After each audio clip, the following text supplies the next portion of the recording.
సమయంలో మనం అందరం బైబిల్ అయితే బైబిల్ పిలవబడతాము.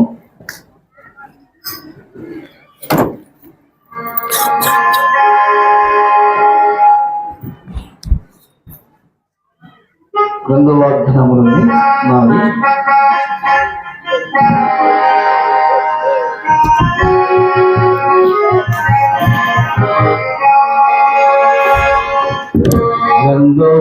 గ్రంథవాగ్దానములని 4 ప్రతి అధ్యాయము వచనము దివ్య ప్రేమ వాగ్దానములు గ్రంథవాగ్దానములని 4 ప్రతి అధ్యాయము వచనము దివ్య ప్రేమ వాగ్దానములు గ్రంథవాగ్దానములని 4 సమయంలో దేవుని వాక్యాన్ని మనం వింటాము. ఇష్టాన్ని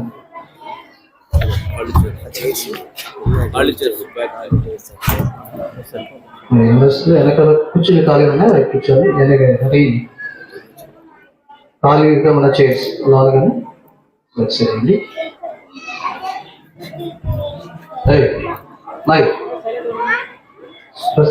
ప్రకాష్ మీరు ఎక్కడ కూర్చోండి కొట్టండి చైర్స్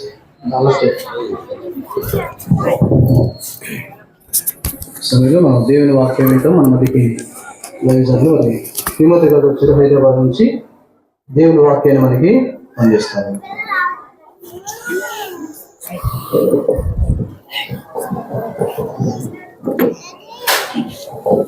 దేవుని పరిశుద్ధ గ్రంథములో నుండి ఈ రాత్రి ఒక వాక్య భాగాన్ని చదువుతాము. దేవుని వాక్యములో నుంచి అపోస్తల కార్యములు 8వ అధ్యాయం. అపోస్తల కార్యములు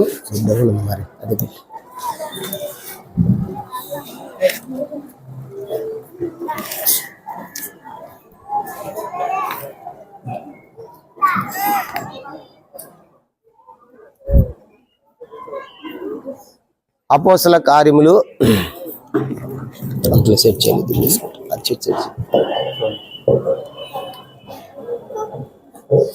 అపోస్తల కార్యములు 8వ అధ్యాయము 26వ వచనం నుండి 39వ వచనం వరకు మనం మార్చి చదువుకుంటాం ఈ భాగాన్ని. అపోస్తల కార్యములు 8వ అధ్యాయము 26వ వచనం నుండి 39వ వచనం వరకు ఈ భాగాన్ని మనము మార్చి చదువుకుంటాం.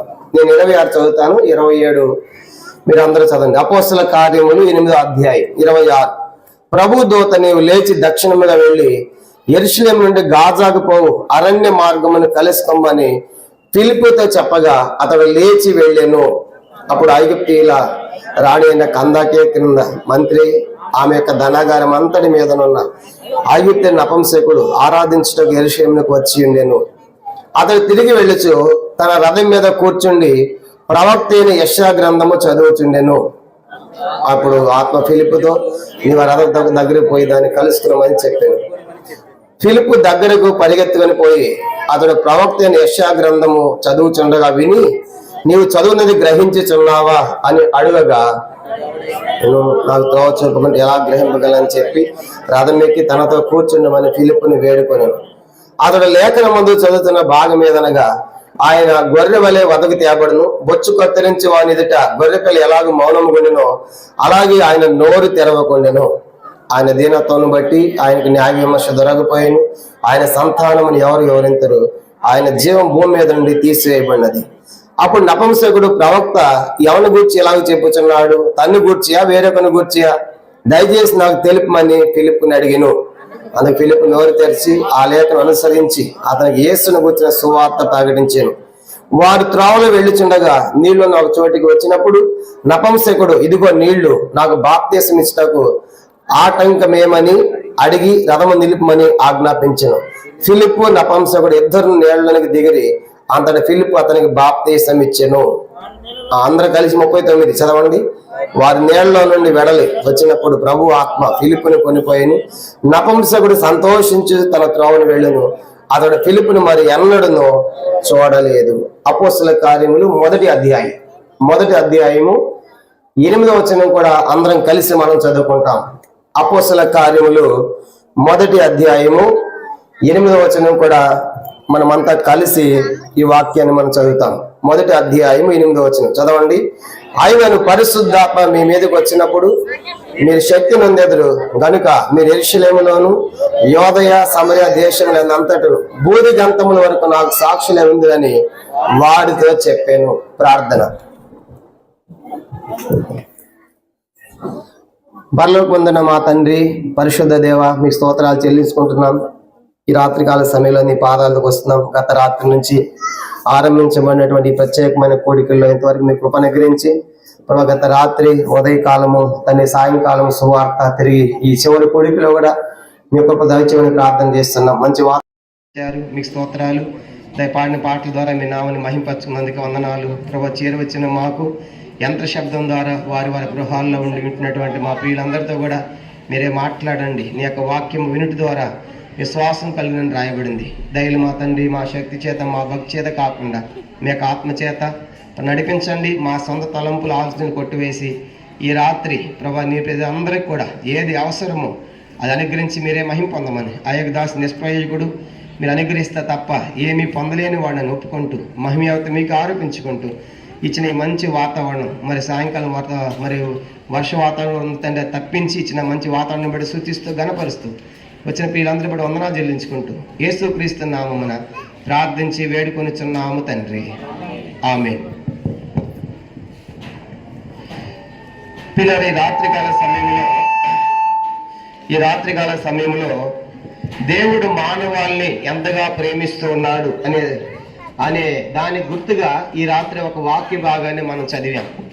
దేవుడు అందరినీ ప్రేమిస్తాడు అనే సత్యాన్ని ఈ రాత్రి అందరూ గ్రహించవలసిన వారుగా ఉంటున్నారు. ఎందుకంటే అపోస్తల కార్యంలో 2 వాక్య భాగాలు మనం చదివాము. మొదటి వాక్య భాగము ఒక నపుంసకుని గురించి మనం చదివాం. అనగా నపుంసకులు అంటే హిజ్రాలు, వాళ్ళు కూడా యేసు ప్రభువారు ప్రేమిస్తూ ఉన్నాడు అనేది రాత్రి మనం గ్రహించాలి. వారినే కాదు, అపోస్తల కార్యం 8వ అధ్యాయం మనం చదివినప్పుడు మొదటి అధ్యాయం 8వ వచనంలో ఏమని రాయబడింది మనం చూసినప్పుడు, ఆయన ఒక ప్రాంతానికి కాదు, ఒక దేశానికి కాదు కనుక ఎంతవరకు సువార్త ప్రకటించమన్నాడు? బూదిగంతముల వరకు, అనగా యెరూషలేములో ప్రారంభించబడి యోదయ సమరయ గలిలయ దాటుకుంటా కూడా బూదిగంతాల వరకు కూడా, అనగా అన్ని ఖండాల్లో ఉన్న ప్రజలను ఆయన ప్రేమిస్తూ ఉన్నాడు. అందుకే యావత్ మానవాళికి కూడా ఆయన సువార్త చెప్పమని శిష్యులకు ఆజ్ఞాపించినట్టుగా మనం చూస్తూ ఉన్నాం. మనం మధ్యాహ్నం చూసాము కనుక మధ్యాహ్నము సువార్త ఎలా ప్రారంభమైందో అనే సంగతి మనం చూసాం. 2వ అధ్యాయంలో సంఘము స్థాపించబడింది. అపోస్తల కార్యము ఇది 28 అధ్యాయాలు కలిగిన పుస్తకము. దీన్ని 3 ప్రధాన భాగాలుగా మనం విభజించాలి. మొదటి 7 అధ్యాయాల్లో యెరూషలేములో సంఘముగా మనం చూస్తాం. మొదటి 7 అధ్యాయాల్లో సంఘము, యేసును నమ్మిన వారు, ఆ శిష్యుల సంఖ్య విస్తరిస్తూ మొదటి 7 అధ్యాయాలు యెరూషలేమంతా సువార్త ప్రకటించారు, యెరూషలేమును బోధతో నింపారని రాయబడింది. 8 నుంచి 12 అధ్యాయాలు రెండవ భాగము, అది మనం చూసినప్పుడు యెరూషలేము దాటి యోదయ, సమరయ కూడా సువార్త వెళ్ళినట్లుగా 8వ అధ్యాయం నుంచి 12వ అధ్యాయం వరకు మనం రెండో భాగంగా చూడవచ్చు. 3వ భాగం వచ్చేసి 13వ అధ్యాయం నుంచి 28వ అధ్యాయం వరకు దాదాపుగా మరి బూది గంతముల వరకు, అంటే అన్య దేశములన్నిటికీ కూడా సంఘము వ్యాపించినట్లుగా అపోస్తుల కార్యాల్లో చూస్తూ ఉన్నాం. కానీ ప్రియులారా, ఈ రాత్రి యెరూషలేములో ప్రారంభించబడి మొదటి 7 అధ్యాయాల్లో ఆ యెరూషలేము అంతా ప్రాకి ఆ సువార్త, అది 8 నుంచి 12 అధ్యాయాలకు వచ్చేటప్పటికి యోదయ దాటి, సమరయ దాటి ఆ సువార్త వెళ్ళింది. 13 నుంచి 28 అధ్యాయాలు చూసినప్పుడు అపోస్తలుడైన పౌలు ద్వారా ఆయా రీతులుగా బూది గంతాలకు సువార్త వెళుతుంది అనే విషయము ఈ రాత్రి మనం గ్రహించాలి. అంటే దేవుని యొక్క ప్రేమ ఎంత గొప్పది. కానీ యెరూషలేమే కాదు, కనుక మనం గమనించామంటే బూది గంతముల ఉన్న ప్రజలను కూడా దేవుడు ఆయన ప్రేమిస్తూ ఉన్నాడు అనే విషయం మనం గుర్తుపెట్టుకోవాలి. కనుక ఇప్పుడు యెరూషలేములో 120 మందితో ప్రారంభించబడినటువంటి సంఘము ఈరోజు మధ్యాహ్నం చెప్పాను. ఈరోజు యేసు ప్రభు వారి యొక్క సంఘం ఎంతమంది? కొన్ని లక్షల కోట్ల మంది. చెప్పండి, ఈరోజు సంఘం ఎంతమంది అంట? కొన్ని లక్షల కోట్ల మంది ఆయన సంఘం. కనుక ఎంతమంది ప్రారంభించబడినది? అపోస్తలుల కార్యం మొదటి అధ్యాయం 13-14 వచనాల్లో 120 మందితో ప్రారంభించబడి ఇది విస్తరిస్తూ, ఇది ఇప్పుడు యేసు ప్రభువుని నమ్మిన వారి సంఖ్య లక్షల కోట్లలో ఉన్నారు అనే సంగతి మనం గుర్తించాలి. కారణం ఏంటంటే ఆయన అంతగా ప్రేమిస్తున్నాడు. అంత మాత్రమే కాదు, ఈ యేసు ప్రభువు యొక్క ఆయన రక్తం చేత కొనబడిన సంఘము ఎక్కడ ప్రారంభమైంది? ఆయన రక్తం ఇచ్చి కొన్నటువంటి సంఘం ఎక్కడ ప్రారంభమైంది? ప్రపంచానికి మధ్య భాగంలో యెరూషలేములో ప్రారంభమైంది. అది ప్రపంచానికి నాభి, కనుక సెంట్రల్ పాయింట్.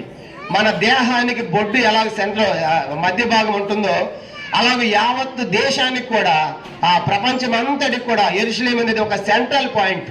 అంటే మధ్యలో జన్మించాడు, అందరికీ ఆయన దేవుడు అని చెప్పడానికి.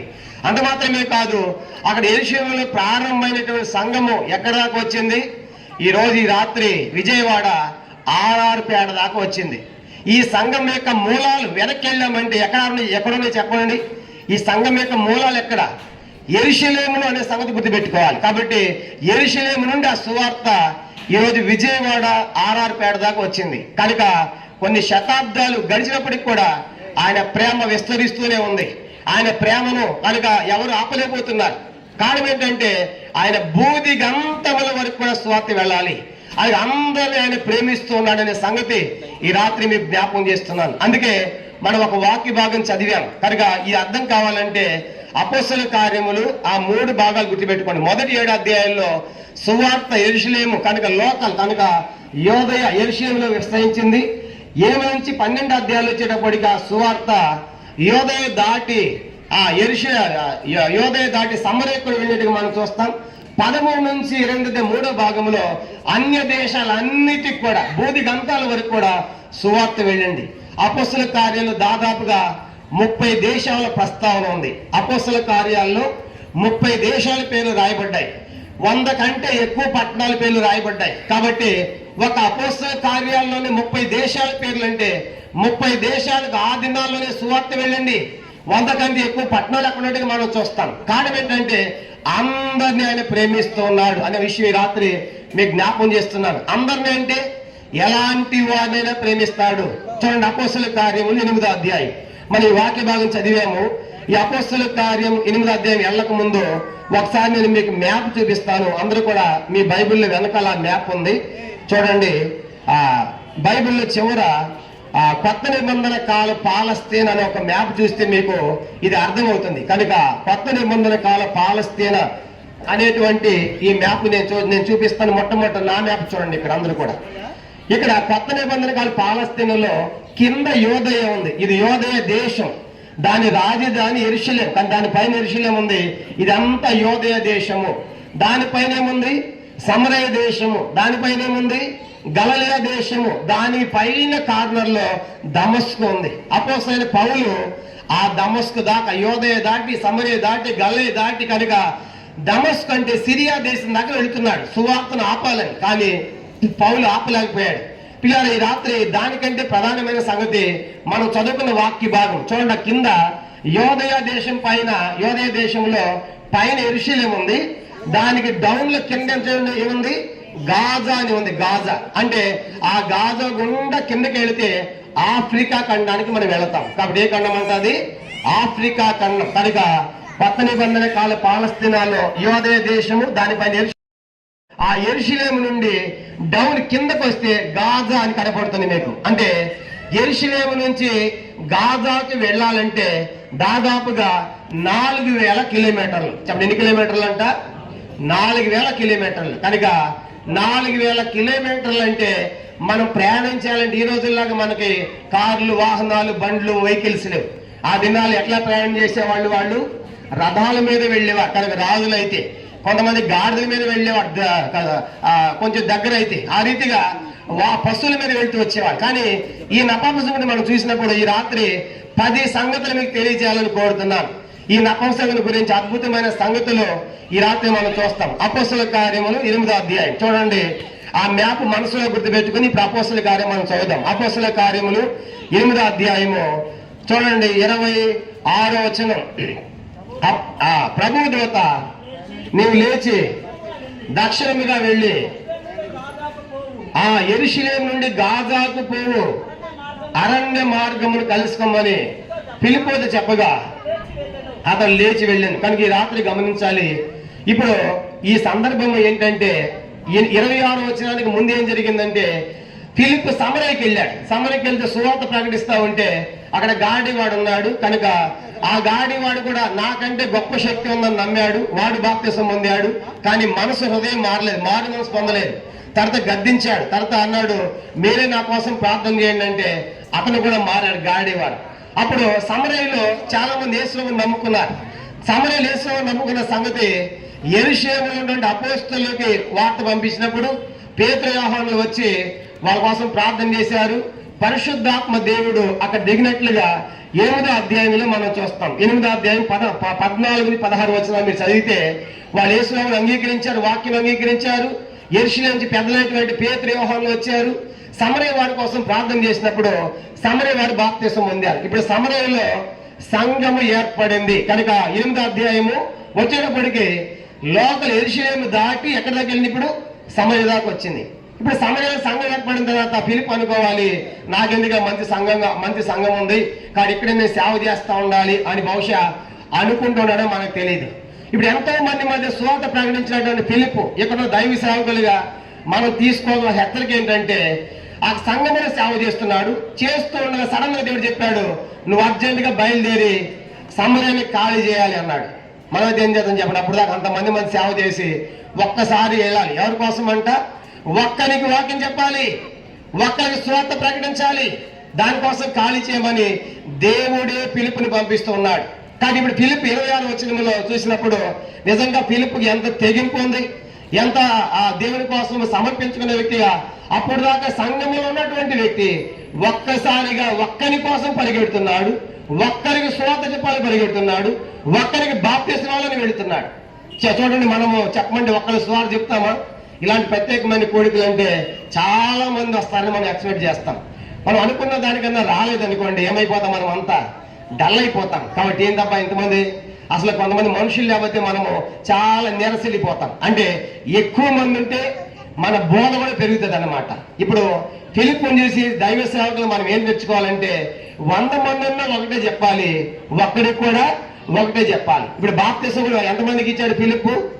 ఒక్కరికే. మనం ఏం చేస్తాం? ఒకళ్ళు బాప్తిసం అయితే ఆయనకు 10 మంది అవని, 4 అవని అని అంటాం. కాబట్టి బాప్తిసం విషయంలో వాయిదా వేసేది కాదు. కానీ రాత్రి చూడండి 26వ వచనంలో దేవుడు ఫిలిప్తో చెప్పాడు. ఫిలిప్ సమరయ ఖాళీ చేసి ఏం చేస్తున్నారంట? సమరయ ఖాళీ చేసి యెరూషలేము నుండి గాజాకు పోయేటువంటి అరణ్య మార్గానికి వెళుతున్నాడు. ఎందుకు వెళ్ళమన్నాడు? చదవండి ఇప్పుడు 27వ వచనం అందరం కలిసి. అపోస్తలుల కార్యములు 8వ అధ్యాయము 27వ వచనం. అప్పుడు ఐథియోపియాల రాణి అయిన కందాకే క్రింద మంత్రి ఆమె యొక్క ధనాగారం అంతటి మీదనున్న ఐగుప్తీయుడైన నపుంసకుడు, ఆ ఐథియోపియన్ నపుంసకుడు ఆరాధించుటకు యెరూషలేమునకు వచ్చి ఉండేను. మనం గమనించామంటే ఒక నపుంసకుడని మనం చూస్తున్నాం. చెప్పండి, ఎవరంటే ఆయన ఒక నపుంసకుడు. నపుంసకుడు అంటే మనకు అర్థమయ్యే భాష చెప్పాలంటే హిజ్రాల్. కనుక వారిని కూడా యేసుప్రభు వారు ప్రేమిస్తూ ఉన్నాడు, కనుక వారిని కూడా ఆయనే పుట్టించాడు. కాబట్టి ఈ రాత్రి ఈ యొక్క నపుంసకుడు వాస్తవానికి ఎవరంటే ఆయన యొక్క స్థితి మనం చూసినప్పుడు ఆ ఐథియోపియా రాణి అయిన కందాకే క్రిందని మనం చూస్తాం. కందాక్ అనేది ఐథియోపియా యొక్క బిడుద అనమాట. ఐగుప్తులో రాజులు ఫరోలను పిలిచేవాళ్ళు, రోమా చక్రవర్తులను కైసర్లను పిలిచేవాళ్ళు. ఆ రీతిగా ఐథియోపియా దేశంలో వాళ్ళ బిరుది ఏంటంటే కందాకి అనేది ఒక బిరుది అన్నమాట. కాబట్టి అక్కడ ఒక రాణి ఉంది ఆ దేశానికి. ఆ రాణి కింద ఇతడు ఒక ఆర్థిక మంత్రి, ఫైనాన్షియల్ మినిస్టర్. కాబట్టి ఇతడు చాలా చిన్న పోస్ట్ కాదు, ఇతనిది చాలా హై పోస్ట్ అన్నట్టు. చూడండి, ఆ ఆర్థిక మంత్రి అంటే ఒక దేశానికి ఎంత పెద్ద స్థానం అది. మన కేంద్రంలో మన ఆర్థిక మంత్రి ఉంది కనుక నిర్మలా సీతారామన్. కనుక దేశంలో జరిగేటువంటి ఆర్థిక వ్యవహారాలు డబ్బంతా ఫైల్ మీద సంతకం ఎవరు పెట్టాలి? ఆమె. కాబట్టి అలాంటి పోస్ట్ అన్నమాట ఇప్పుడు నపుంసకుడు కూడా. కాబట్టి అంత మాత్రమే కాదు, ఇతడు ఒక అన్యుడు. ఇప్పుడు ఎవరంటే ఇతడు ఒక అన్యుడు, కానీ యోధా మతాన్ని స్వీకరించాడు, అన్యుడిగా ఉన్నాడు. అంత మాత్రమే కాదు, ఒక రాణి కింద ఒక ఆర్థిక మంత్రిగా గొప్ప అధికారం కలిగిన వాడిని మనం చూస్తాం. అది మాత్రమే చూసినప్పుడు ఇంకా అద్భుతమైన విషయం ఏంటంటే ఇతడు ఏ దేశం చెందిన వాడంట? ఇథియోపియా. కనుక ఇది ఏ ఖండంలో ఉంటుంది? ఈ యొక్క దేశం ఆఫ్రికా కాంటినెంట్. చెప్పండి, ఏంటంట? ఆఫ్రికా ఖండం. కాబట్టి అంటే 8వ అధ్యాయానికి సువార్త ఎక్కడి దాకా పోయింది? ఆఫ్రికా ఖండానికి వెళుతుంది. యెరూషలేములో ప్రారంభమైన 2వ అధ్యాయంలో సంఘము, 8వ అధ్యాయం వచ్చేటప్పటికి ఇది ఖండాలు దాటి వెళుతుంది. కనుక ఇది ఆఫ్రికాకి వెళ్ళబోతుంది సువార్త. కానీ ఇప్పుడు ఆఫ్రికా దేశం నుండి ఐథియోపియా నుండి యెరూషలేము రావాలి అంటే ఎన్ని కిలోమీటర్లు అని చెప్పాను? 4000 కిలోమీటర్లు. ఊహించండి, 4000 కిలోమీటర్లు ఆయన దేనికోసం వస్తున్నాడు? చెప్పండి, దేనికోసం వస్తున్నాడంట? చదవండి.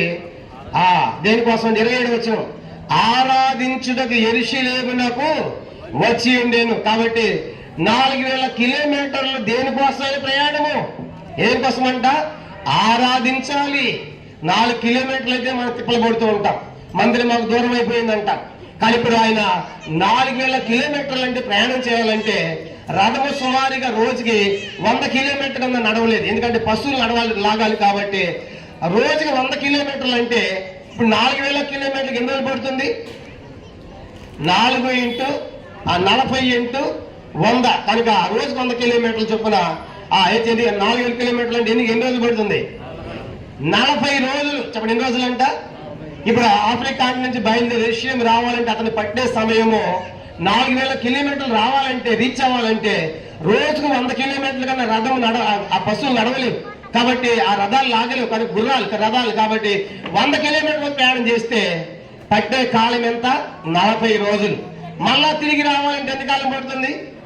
మళ్ళీ 40 రోజులు. అంటే ఎన్ని రోజులు ఆయన సెలవు పెట్టుకున్నాడు? మాట్లాడి ఎన్నో సెలవు పెట్టాడు ఆయన? 80 రోజులు సెలవు పెట్టాడు. దేనికోసము?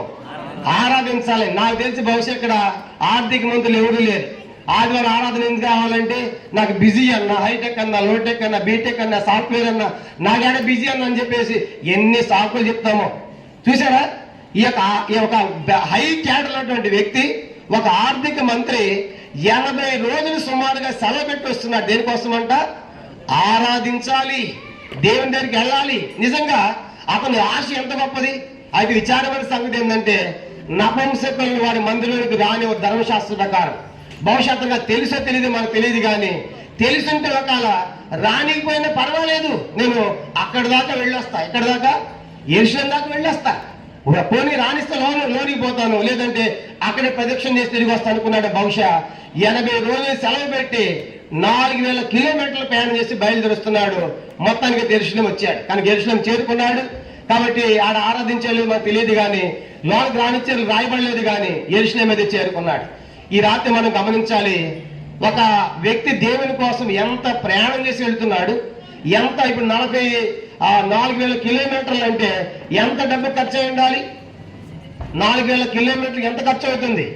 40 రోజులు సెలవు పెడితే ఎంత నష్టం అవుతుంది? అతనికి ఎంత బలం కావాలి ప్రయాణం చేయాలంటే? తన బలాన్ని, తన సమయాన్ని, తన డబ్బుని ఖర్చు పెట్టి ఆరాధన కోసం వెళుతున్నాడు. ఈ సంగతి జరిగినప్పుడు ఇక్కడ కూర్చొని మనం సిగ్గుపడాలి. కనుక మందిరానికి కాస్త దూరం అయితే మందిరం మానేస్తాం, వర్షం అయితే మానేస్తాం, చలి అయితే మానేస్తాం, కనుక ఎండ అయితే మానేస్తాం. ఎండకాలం ఏసీలు ఉంటేగా నిద్ర పట్టదు. ఎట్లా ఇంత సుఖానికి అలవాటు పడ్డా. అందుకే తిమోతి పత్రికలో దేవుని కంటే సుఖానుభవం ఎక్కువగా ప్రేమించేవారు, కనుక అలాంటి స్థాయికి వచ్చేసాం. కానీ రాత్రి ఆలోచించాలి, 80 రోజులు కానీ సెలవు దొరుకుతుంది మన ఆయనకి. 80 రోజులు పైలన్నీ ఆగిపోతే దేశంలో ఆగిపోయినా పర్వాలేదు, మొత్తానికి ఎలా సెలవు తీసుకున్నాడో నా దగ్గర సెలవు పెట్టుకున్నాడు. కనుక మనం కూడా ఏం చేస్తామంటే మనకు అవసరమైనదైతే మనకు అవసరమైన వాడు ఖచ్చితంగా సెలవులు పెడతాం. వాడు చనిపోయారనుకోండి సెలవు పెడతాం, పెళ్లి అనుకోండి సెలవు పెడతాం, దినాలనుకోండి సెలవు పెడతాం. మరి ఆదివారం ఎందుకు పెట్టవు సెలవు? ఆదివారం కుదరదు. చూసారా ఎంత సిగ్గుచేటు మనం. కాబట్టి పక్కనే మందిరం ఉంటే రావు, సమీపంలో ఉంటే రావు. ఇక 4,000 కిలోమీటర్లు అంటే మనం ఎక్కడ వెళ్ళాలి ఊహించండి. కానీ యెరూషలేము వచ్చాడు. యెరూషలేము వచ్చి దేవుని మందిరానికి వచ్చాడు. తిరిగి వెళ్తా ఉన్నాడు. తిరిగి వెళ్తా ఒట్టొట్టిగా పోలా, ఏదో కాలక్షేపంలో వచ్చి దాని చుట్టూ తిరిగి వెళ్ళటం లేదు. కనుక ఏం చేశాడంటే ఆయన చూడండి 28 అతడు తిరిగి వెళ్ళొచ్చు తన రథం మీద కూర్చుండి ప్రవక్త అయిన యెషయా గ్రంథమును చదువుచుండెను. కానీ ఇప్పుడు అతడు వచ్చాడు, యెరూషలేము మళ్ళా రిటర్న్ అవుతున్నాడు. 40 రోజులు టైం పట్టింది. వచ్చాడు, పని చూసుకున్నాడు, తిరిగి ప్రయాణం అవుతా ఉంటే తన చేతులు ఏముందంట? ఆయన చేతులు ఏముంది? యెషయా గ్రంథం. ఎక్కడ ఆయన గ్రంథం? వెళ్ళేటప్పుడు ఆయన చేతిలో ఉంది గ్రంథము? వెళ్ళేటప్పుడు ఆయన చేతిలో గ్రంథం లేదు. యెరూషలేములో ముందే ఆర్డర్ ఇస్తే ఆ దినాల్లో చుట్టల మీద, తోళ్ల మీద, ఆ చర్మపు వాటి మీద ఈ గ్రంథాలు రాసేవాడు. కానీ గ్రంథాలు రాసేవాళ్ళు బాగా ధనవంతులే, వాళ్ళు కొనుక్కునేవాడు. ఇతడు చెప్పాడు ఏ స్థానం ఇతడు? ఆర్థిక మంత్రి. కాబట్టి బహుశా రెడీగా యెషయా గ్రంథం ఉన్నట్టుంది. ఏదైనా ప్రతి నాకు దొరుకుతుందంటే ఇదిగో యెషయా గ్రంథం ఉందని అన్నారు. డబ్బులు ఇచ్చాడు, కొనుక్కున్నాడు. మందిరానికి వెళ్ళి మనం కూడా మీటింగ్కి వెళ్తాం. అక్కడ స్పెషల్ మీటింగ్ అంటే ఏం చేస్తాం? అనగా ఐస్ క్రీములు, పల్లీలు, ఇంకేముంటాయి గప్చిప్పులు తింటా ఉంటాం. అంటే అవి బాగానే కొంటాం. కనుక మీటింగ్కి వెళ్ళి ఆడ ఏం పుస్తకాలు ఉన్నాయా, దేవుని వాక్యం ఉందా, బైబిల్ ఇవి కాదు. కనుక అవన్నీ తిరుగుతూ ఉంటారు. వచ్చింది మీటింగ్కి, కానీ ఆ గప్చిప్ దగ్గరే ఉంటారు మనుషులంతా కూడా. కనుక ఆ పల్లీల దగ్గరే తినుకుంటూ తాక్కుంటా. ఇతడు పల్లీలు గప్చిప్పులు కొన్నా. ఏం కొన్నాడు చెప్పండి? యెషయా గ్రంథాన్ని కొన్నాడు. అంటే తనకి ఎంత ఆశ ఉంది చూడండి. కానీ ఇప్పుడు పని గ్రంథాన్ని కొంటాం, మనం కూడా గ్రంథాన్ని కొంటాం. కొంటది ఏం చేస్తాము? అమ్మో కొత్త బైబిల్, దీన్ని ఏం చేయాలంటే బీరువాలో పెట్టాలి, వెళ్ళిందా ఓపెన్ చేయకూడదు. చూసారా? అలాంటి వాళ్ళు కూడా ఉంటారు. కనుక కొనేది ఎందుకు? బీరువాలో పెట్టేదానిక? కానీ క్రిస్మస్ తెచ్చేదానిక, ఈస్టర్ తెచ్చేదానిక బైబిల్ గ్రంథం కొనేది? కనుక బైబిల్ నలిగుంటే ఒట్టు, ఎక్కడ నలిగిపోయిద్దో. ఎందుకు? చదవరు. కానీ ఇప్పుడు కొంద వెంటనే అతను ఏం చేస్తున్నాడంట? యెషయా గ్రంథం అపోస్తలుల కార్యాలు 8వ అధ్యాయం చూడండి 8వ వచనం. అలా తిరిగి వెళుతూ తన రథం మీద కూర్చుండి ప్రవక్త యెషయా గ్రంథమును చదువుచుండేను. చెప్పడం ఏం చేస్తాడంటే అతను ఆ గ్రంథాన్ని చదువుతూ ఉన్నాడు. కాబట్టి ఈ రాత్రి ఆలోచించాలి, అతనికి దేవుని వాక్యం అంటే ఎంత ఆశ ఉంది. ఎట్లా చదువుతున్నాడంటే ఫిలిప్పుకి వినబడేటట్టుగా. చూడండి కింద వచనం 29 వచనం 29. అప్పుడు ఆత్మ ఫిలిప్పుతో నీవు ఆ రథము దగ్గర పోయి కలుసుకోవని చెప్పాను. అతనికి సువార్త ప్రకటించాలనే తలంపు వచ్చింది ఫిలిప్పుకి కాదు. ఎవరు చెప్పండి? పంపిస్తుంది ఎవరు? ఆత్మ. 26 వచనం కూడా పైన ప్రభు దూత.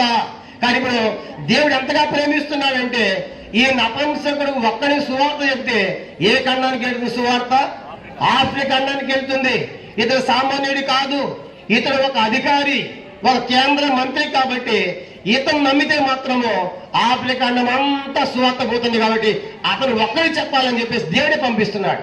ఆయన కార్యాలు ఆయన జరిగిస్తున్నాడు. మనం నిమిత్త మాత్రం. కాబట్టి అందుకే 10వ అధ్యాయంలో సువార్త ఎవరు 10వ అధ్యాయంలో తీయాల్సిన పని ఎవరికి సువార్త చెప్తాడు? పేతురు కొర్నేలికి చెప్తాడు. అన్నిడు కొర్నేలికి. ఎందుకు కొర్నేలి 100 మంది మీద శతాధిపతి, ఒక రోమా ఆఫీసర్, ఆయన రోమా గవర్నర్. కాబట్టి ఆయన కైసరేలో ఉన్నాడు. కైసరియా రోమా గవర్నర్లకి ట్రాన్స్ఫర్లు ఉంటాయి, ట్రాన్స్ఫర్స్. కాబట్టి ట్రాన్స్ఫర్లు అయినప్పుడు వాళ్ళు ఎక్కడి దాకా వెళ్తారు? రోమా కేంద్రం ఏంటి, ఆ కైసరే కేంద్రం ఏంటి, రోమ్. కాబట్టి ఈ గవర్నర్ ఖచ్చితంగా ఎవరు కలుసుకుంటాడు, వెళ్ళి రోమ్లో ఉన్న కైసర్ కలుస్తాడు. కాబట్టి ఈ కొన్నేళ్ళు ఒక్కడి మారితే ఎక్కడ పోయి సువార్త రోమిలాగా వెళుతుంది. చూసే దేవుడు ఎలాంటి వ్యక్తిని పట్టుకుంటున్నాడు. కాబట్టి దేవుని యొక్క కార్యాలు అలా ఉంటాయి. కానీ రాత్రి మనం గమనించినప్పుడు మనకి ఏం అర్థమవుతుందంటే, ఆ ఫిలిప్పుని కలుసుకోమన్నాడు. ఫిలిపు పరిగెత్తుకుంటూ కూడా రథము దగ్గరికి పోయాడు. చూడండి 29వ వచనం. అప్పుడు ఆత్మ ఫిలిపుతో నీవు ఆ రథము దగ్గరికి పోయి దాన్ని కలుసుకున్నామని చెప్పాను. 30 ఫిలిపు దగ్గర పరిగెత్తుకుని పోయి అతడు ప్రవక్త యెషయా చదువుతుండగా విని, నీవు చదువునది గ్రహించున్నావా అని అడుగుగా. అంటే ఫిలిపు రథం దగ్గరికి వెళ్ళేటప్పటికి ఏం చదువుతున్నాడు ఆయన? యెషయా గ్రంథం. ఎట్లా చదువుతున్నాడంట? బిగ్గరగానా లేకంటే చిన్నగానా? మనం చదవమంటే నోట్లో నుంచి మాట రాదు, అరమంటే మాత్రం కేకలేస్తాం చేపల మార్కెట్ లాగా. అతను ఎట్లా చదువుతున్నాడంటే రథము దగ్గర నుంచి వినపడుతుంది ఫిలిప్కి. అంత గట్టిగా చదువుతున్నాడు వాక్యం. చూసారా?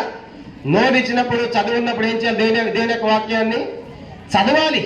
ఒక ఆయన పాట రాశాడు, కళ్ళున్నప్పుడు చూడలేకపోయాను వాక్యాన్ని చదవాలి, చెవులు ఉన్నప్పుడు వినలే. ఇప్పుడు కళ్ళు పోయి చెవులు పోయి వాక్యమేనా అని ఆశ ఉంది. మా దగ్గర హైదరాబాద్లో ఒక సహోదరి వాళ్ళ తల్లి గారు ఉంది కనుక చాలా దేవుని ప్రేమించేది.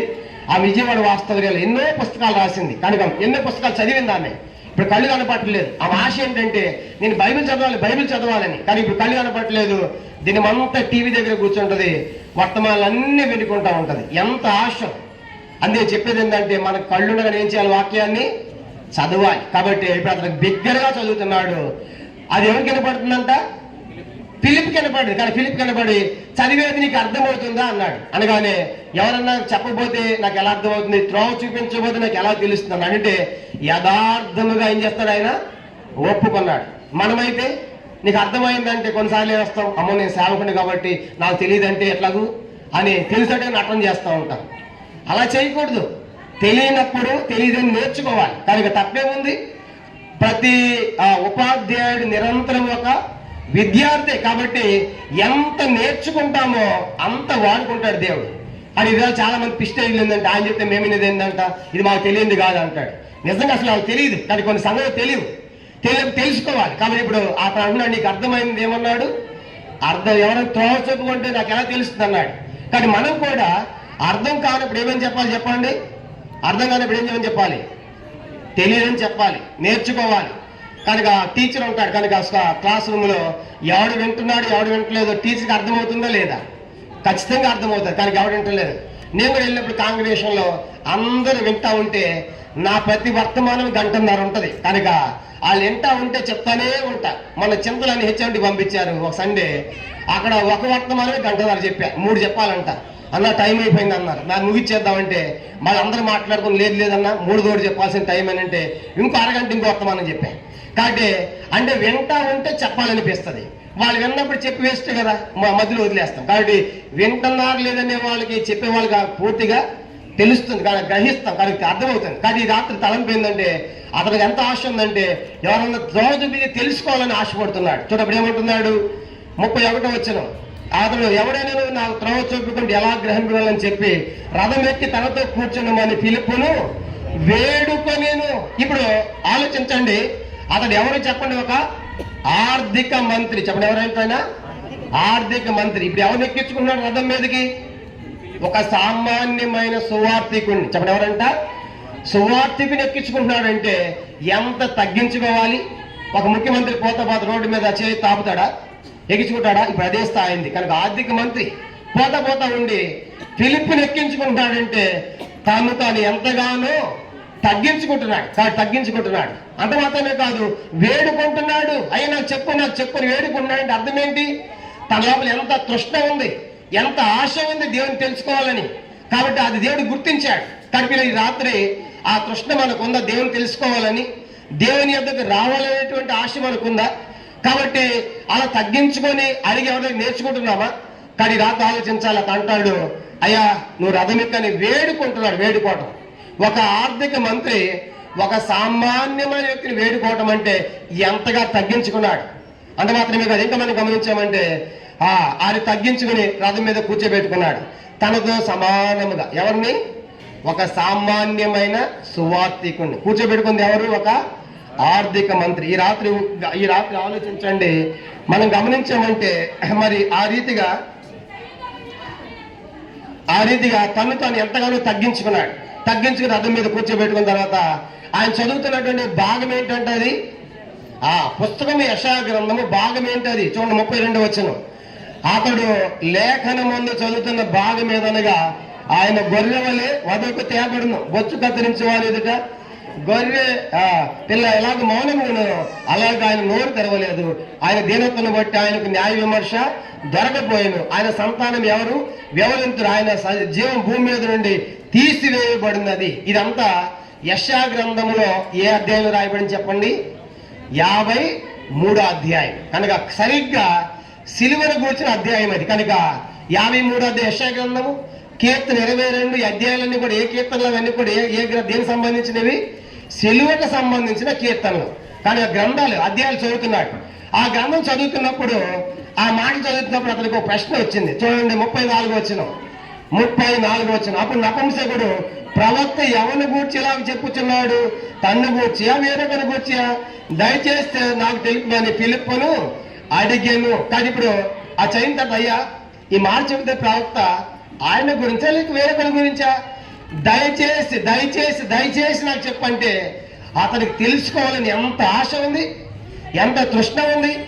మీరు నమ్ముతారో లేదో, నేను ప్రతిరోజు కూడా 2 గంటల దాకా చదువుతా బైబిల్. ప్రతిరోజు కూడా 2 గంటల దాకా ధ్యానం చేసి పడుకుంటా. 2 గంటలకు ముందు పడుకున్న రాత్రి ఈ దినాలు అస్సలు లేదు. కనుక పగలు కుదరదు, ఎన్నో పరిచయ ప్రోగ్రామ్స్. రాత్రి ప్రశాంతం ఉంటుంది కాబట్టి అది తృప్తిగా చదువుతాను. కొన్నిసార్లు ఆదివారం ఆరాధన అంటే 5 గంటలు కూడా చదువుతూనే ఉంటా. కానీ మా మళ్ళీ వాళ్ళ ఇంట్లో నిద్రపోతే ఇబ్బంది అవుతుందని చెప్పేసి వాళ్ళ బెడ్రూమ్లో పెట్టి బయటకు వచ్చి హాల్లోనో కానీ బాల్కనీలోనో వాళ్ళ డిస్టర్బెన్స్ లాగా చదువుతా. ఆ చదువుతుంటే అసలు నిద్ర రాదు. ఇంకా చదవాలి, ఇంకా తెలుసు, ఇంకేముంది. కనుక అలాంటి తృష్ణ మనకు ఉండాలి దేవుని యొక్క వాక్యం మీద. చూసారా, ఎంత నింపుకుంటామో అంత దేవుడు వాడుకుంటాడు. కాబట్టి ఎందుకంటే నువ్వు చదవకపోతే గ్రహించలేవు. చాలా మంది చదివేందుకులే ఆ దేవుడు నడిపిస్తాడు అంటాడు. కనుక ఆ దేవుడు బోధిస్తాడు సాగలికి అంటారు. లోక 6:40 సిద్ధులైన ప్రతివాడు బోధకుని వలె బోధించు. ఏమి సిద్ధపడకుండా ఏం బోధిస్తావు? ఏం సిద్ధపడకుండా చదవకుండా ఎట్లా గ్రహిస్తావు? పేతురు పత్రిక చదువు లేని వారు గ్రహించలేరంట. చూడండి, పేతురు పత్రిక చదవాలి, అర్థం చేసుకోవాలి. పేతురు రాసినటువంటి 2వ పేతురు పత్రిక 3వ అధ్యాయం, 2వ పేతురు 3వ అధ్యాయం 16వ వచనం. 2వ పేతురు పత్రిక 3:16. వీటిని గూర్చి తన పత్రికలన్నిటిలో బోధించుతున్నాడు. అయితే వాటిలో కొన్ని సంగతులు గ్రహించుటకు కష్టమైనవి. వీటిని విద్యా విహీనులను, ఆస్తి లేని వారును తక్కిన లేఖన భాగములను అపార్థము చేసినట్లు తమ స్వకీయ నాశములకు. కాబట్టి దేవుని యొక్క విద్యావిహీనులుగా ఉండి, విద్యావిహీనులు కనుక చదవకుండా ఉన్నటువంటి వారు.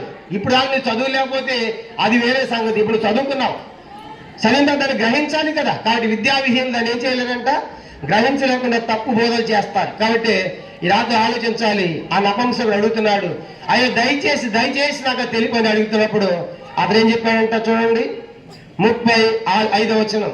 అపోస్తలుల కార్యములు 8:30. అందుకు ఫిలిప్పు నోరు తెరచి చాలు. అందరూ చూడండి, ఫిలిప్ ఇప్పుడు ఏం తెరిచారంట? నోరు తెరిచారు. ఫిలిప్ నోరు తెరిచి ఏమొచ్చింది చదవండి. నోరు తెరిచి ఆ లేఖను అనుసరించి అతనికి యేసుని గూర్చిన సువార్త ప్రకటించను. ఇప్పుడు ఆలోచించండి, ఫిలిప్ నోరు తెరిస్తే ఏమొచ్చింది?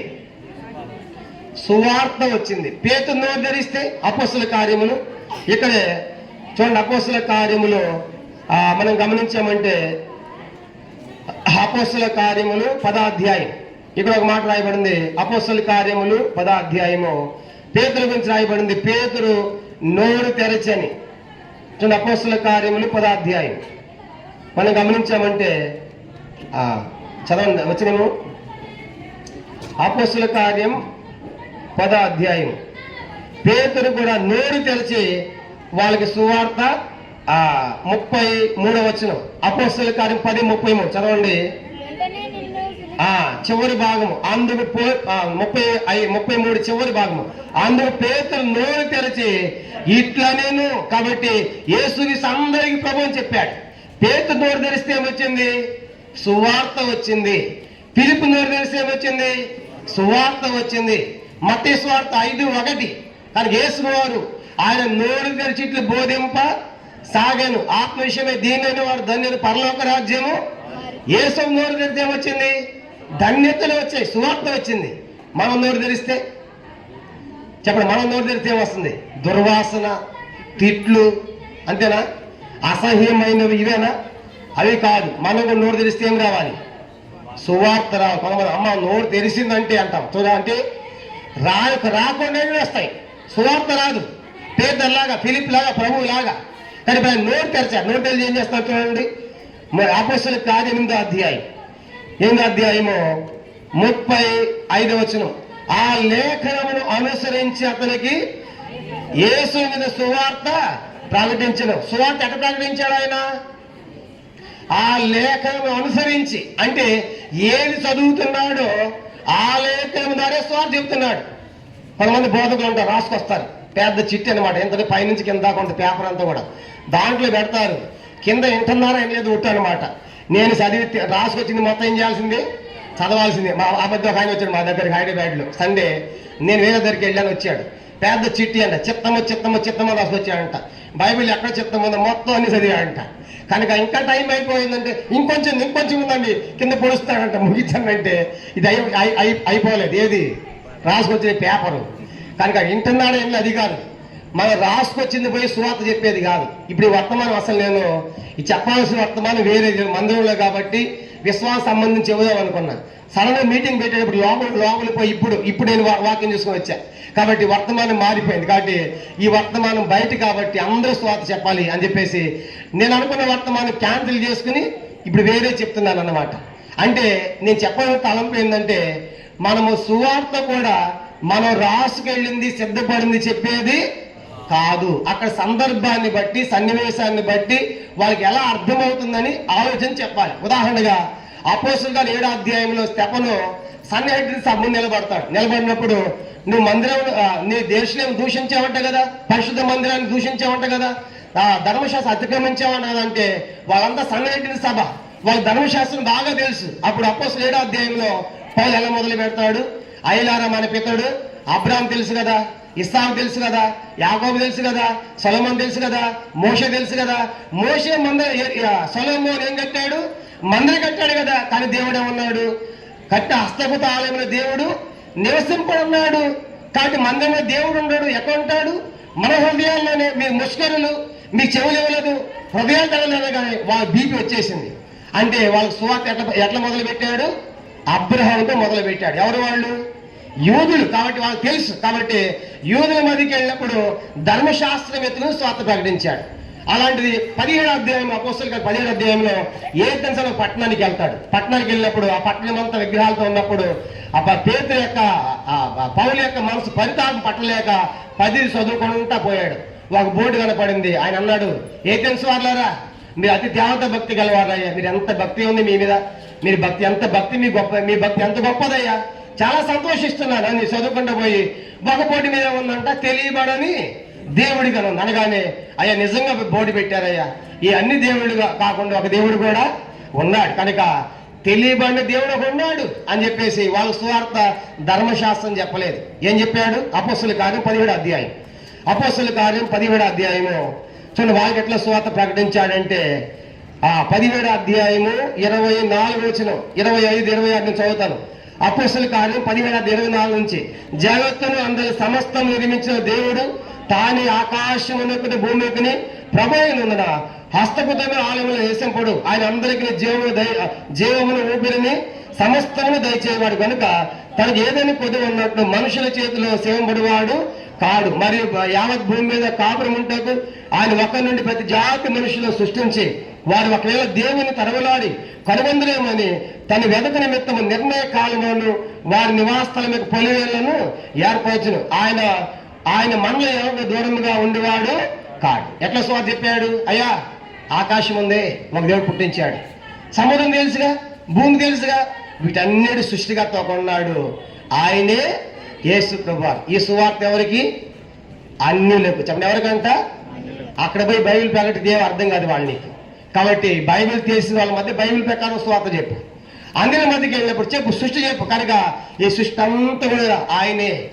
కీర్తన 95:4 సముద్రము ఆయనది. 25:2 సముద్రం కానీ సరిహద్దు నియమించాడు. కాబట్టి 24 కీర్తన భూమియు ఆ సర్వ పరిపూర్ణతయు ఆయనవే. కాబట్టి ఎక్కడ ఎవరికి ఎట్లా చెప్పాలో అలాంటి గ్రహింపు అలాంటి ఆలోచన మనకు ఉండాలి.